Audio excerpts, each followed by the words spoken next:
Number 4, number 3, number 2, number 1. Shalamante.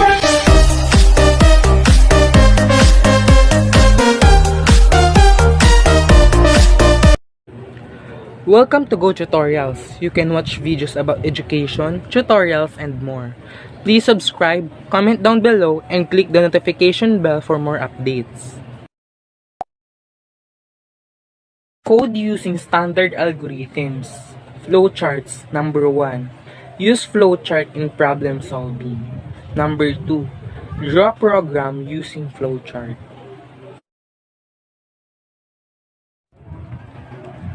Technical terms. Flowchart.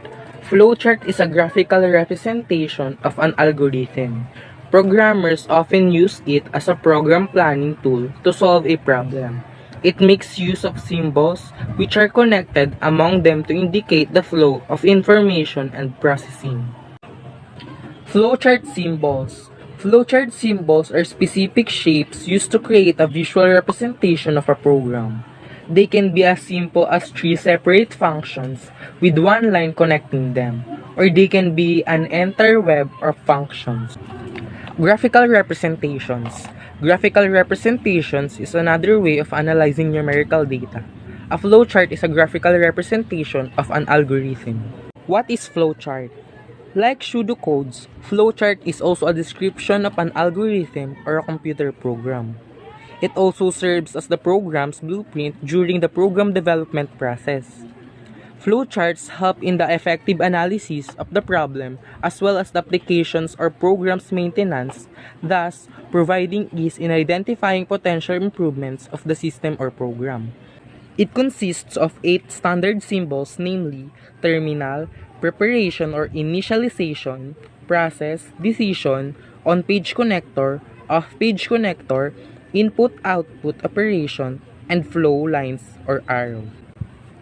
Here are the flowchart symbols. The first one is the terminal. The terminal is the beginning and end of the program. The second one is the preparation or initialization. It is the variable declaration part and initial values. The third one is the process.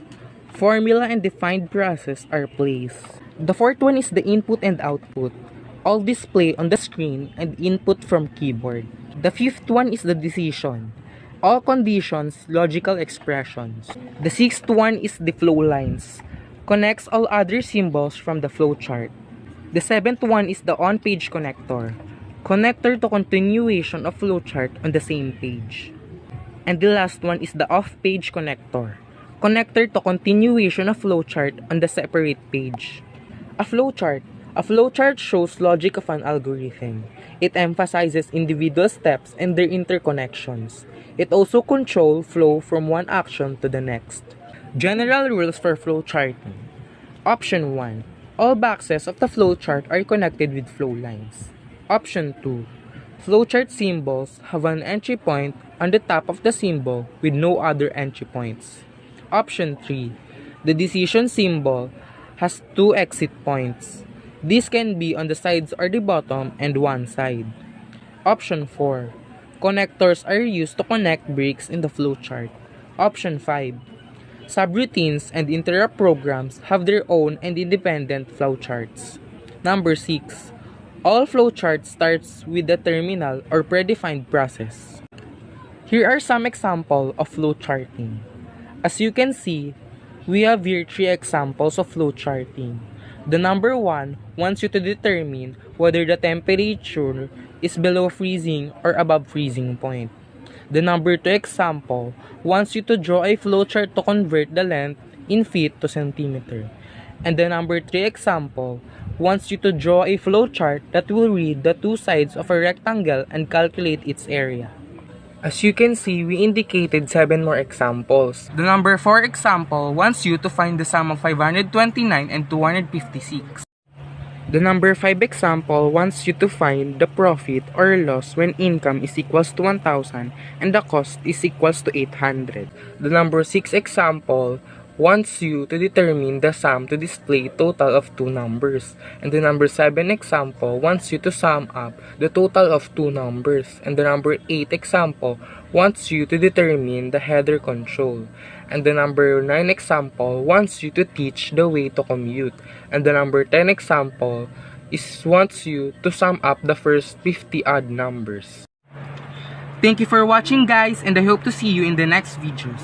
If you are not subscribed to this channel, may I ask to please subscribe, comment down below, share, follow, and hit the notification bell and choose to be notified in all the videos that we are going to upload only here at Go Tutorials. God bless everyone. Bye-bye.